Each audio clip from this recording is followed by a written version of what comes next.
Hey guys, I haven't seen you in a while. How are you doing? Today we are tackling all the bosses in Spider-Man PS4. Now, just to cover this game really briefly, this is one of my favorite superhero games of all time. It has an excellent story, great combat, fucking amazing gameplay. And it also has fucking tremendous bosses that we're going to be tackling today. So these are all the Spider-Man PS4 bosses ranked worst to best.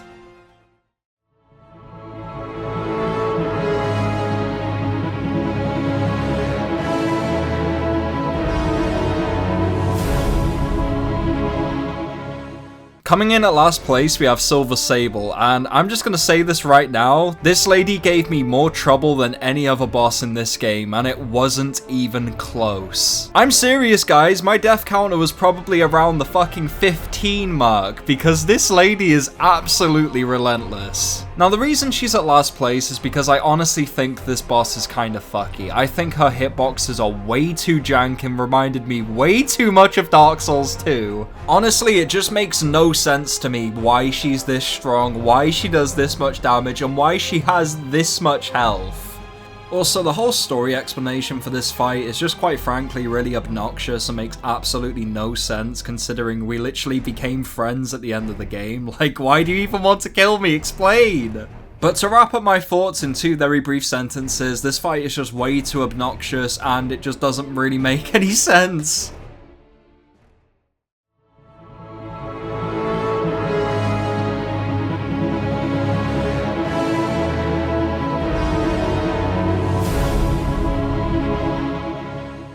Okay, so that was probably the only fight in this game I don't like, because the rest of the fights in this game are completely fucking awesome. It's just some are way better than others, and that unfortunately applies to Mr. Negative's first phase. Now, you see, the first boss fight of Mr. Negative isn't bad, it's just extremely simple and borders on more of a glorified set piece than an actual boss fight. See, how the fight works is you have to dodge Mr. Negative's plasma rays by either jumping side to side or on the roof, depending on which attack he's about to pull off. In concept, this isn't a bad idea, and even in execution, it still isn't a bad idea. I still think this fight is really fun and really well executed. I just think when you compare it to every other fight in the game, it just doesn't really compare, but it's still miles above the Silver Sable bullshit.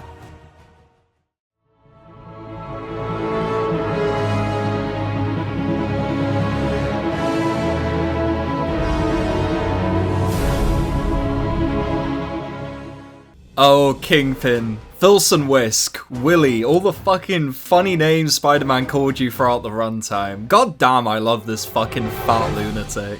There's something so satisfying about punching this fucking fat narcissist in the face, and to be fair, the boss fight is really engaging for an opening level.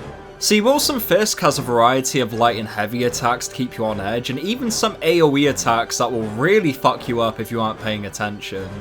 I mean, if we judge this fight on what it is, this is basically just a glorified cinematic set piece, just like the previous boss, but what makes this different is it has some really engaging mechanics for the opening hour. And the boss is just straight up fun, and it never gets old slapping this fat lunatic in the face.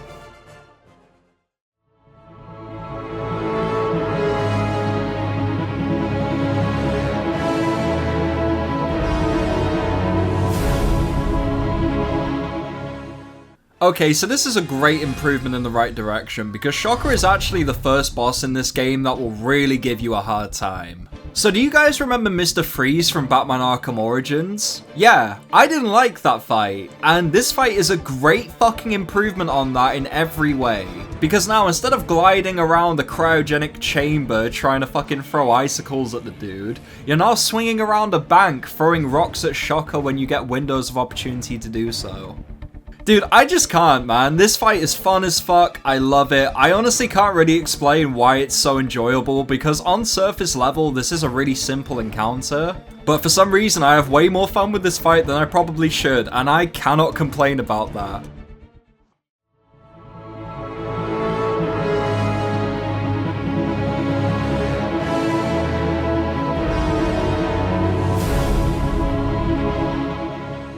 Okay, so remember when I said there weren't any bosses in this game I didn't like? Well, I may have told a little white lie, because I think Hammerhead in Silver Lining is just a wee bit disappointing considering this is the last boss I fought in this game.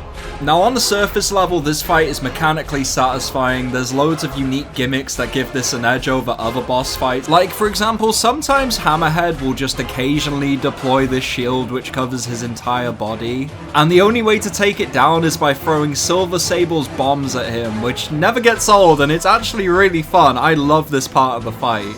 Once you do that, you just keep throwing your sticky webs at him until he eventually gets caught up, and then you can use Silver Sable's cannon to help melt a hole in his head. Yeah, it's actually as brutal as it sounds. Now on the surface level, I think this boss is really well executed and it's actually a ton of fun to fight. But my issue is, I don't think this boss is strong enough to end a 3-part DLC with. I think it's just a wee bit underwhelming. Maybe it's the fact the arena's kind of lame, or maybe it's the soundtrack. I don't really know why I think this way. I just think this fight's a little bit disappointing. But let me know what you guys think in the comments section, because I want to know if I'm wrong on this.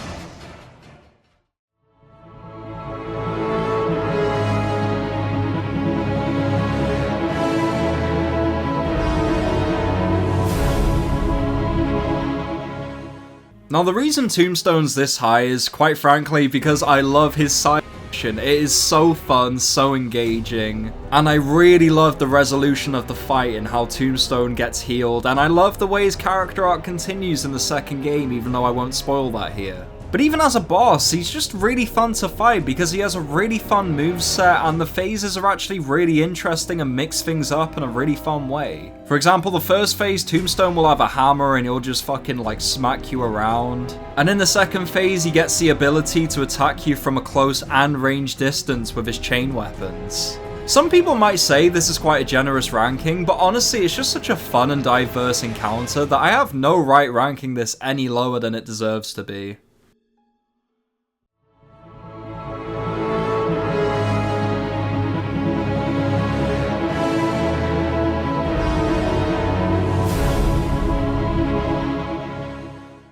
Oh boy, this fight was a fucking pain in the ass, dude. This fight really fucking tested my skills in this game.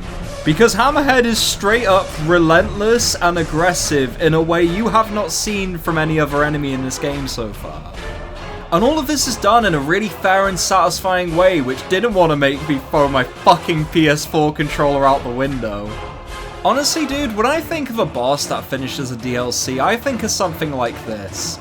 Because yeah, it might not be on the same level as something like the Dr. Octopus fight, which we'll get to shortly, but it still is a really fucking fun and satisfying way to end your DLC in a way that doesn't overshadow the main game and still offers a lot of fun and unique ideas that haven't been seen in this game yet. And also, the ending is just badass as fuck. Let's just move on, man. Holy shit, I love this boss.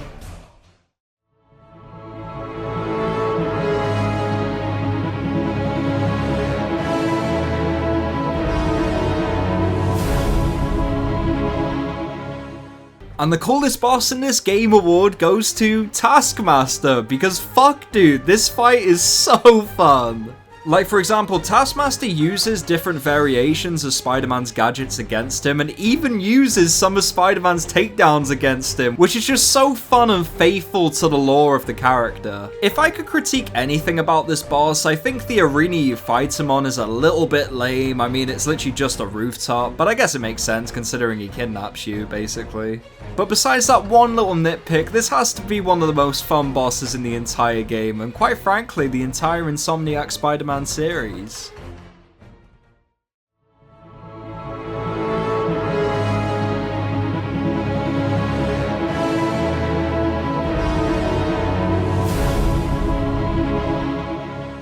Oh my god, these two goobers are fucking hilarious. Dude, there were so many times throughout this boss where I just fucking like stopped playing the game at laughing at how absurd and fucking amazing the dialogue was. Seriously, throughout this entire fight, Scorpion and Rhino won't even be interested in fighting you because they're too busy talking shit to each other, and it's honestly as hilarious as it sounds. I think the reason I love this fight so much is because this feels like a classic N64-ass Spider-Man boss, and I fucking love it.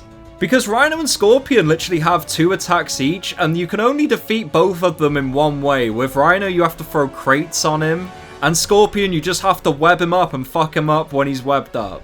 But honestly, the reason I love the fight is because it's one of those fights where it doesn't take itself too seriously, and it's honestly just a vibe. Like, listening to these 2 characters just talk shit to each other is so entertaining, and it brought me so much enjoyment, man.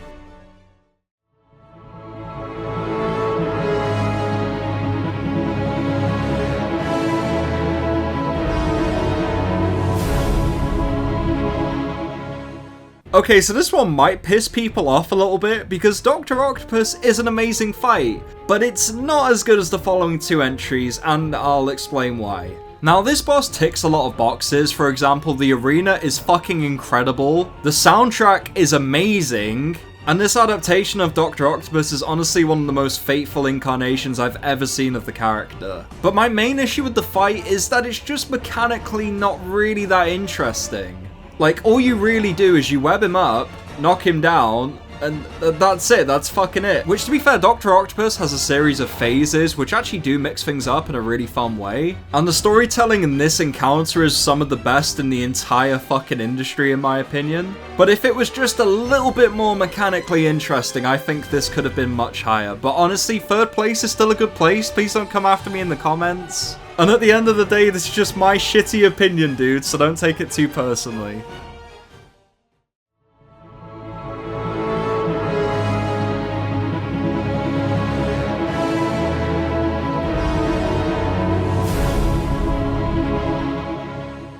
Okay, now this is a boss fight, dude. This is some good-ass Spider-Man shit.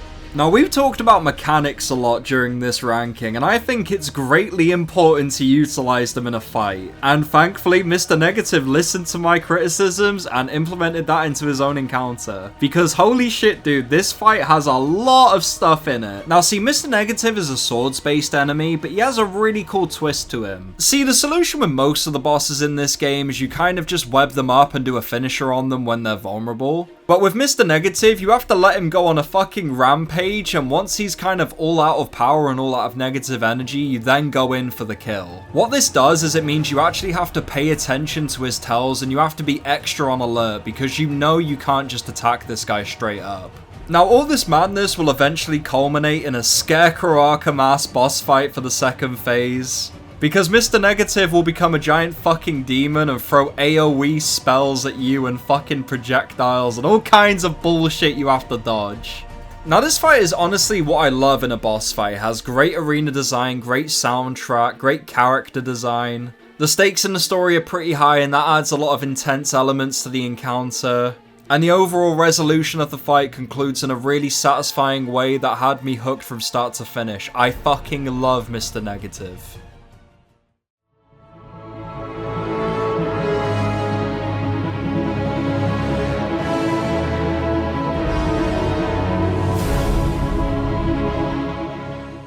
But he ain't as good as number 1, because number 1 is fucking incredible, dude. This fight is gonna knock you on your fucking ass. I love this shit. See, the design philosophy around Vulture and Electro embraces something none of the other encounters in this game even come close to touching. Aerial combat.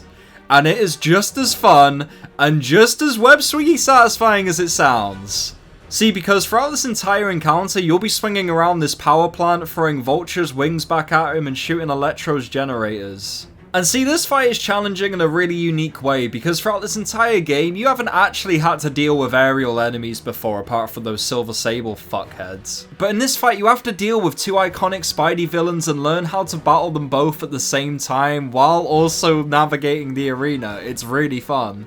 I honestly love fights like this, because fights like this prove the best fight in a game doesn't have to be story driven, it doesn't have to be this fucking big set piece. All it has to be is just a really fun and engaging encounter that brings a lot of new ideas to the table and challenges you in a really unique and memorable way, and that's why this fight is my favourite in the game. Thanks for watching, guys. I know I haven't uploaded in a really long time, and to be honest, I did some experimental videos where they were essentially just little reviews and little critiques, and I didn't like making them. And I promise you guys from now on, this is the boss fighter, and we're going to be covering every single fucking game I've ever played, and all the games I love from my childhood and modern day. So if that sounds interesting, why not give me a subscribe and stay tuned for more iconic content in the future. Okay, that's a bit ego. Alright guys, have a fucking fantastic day, and I'll see you in a couple days with Miles Morales. Take care.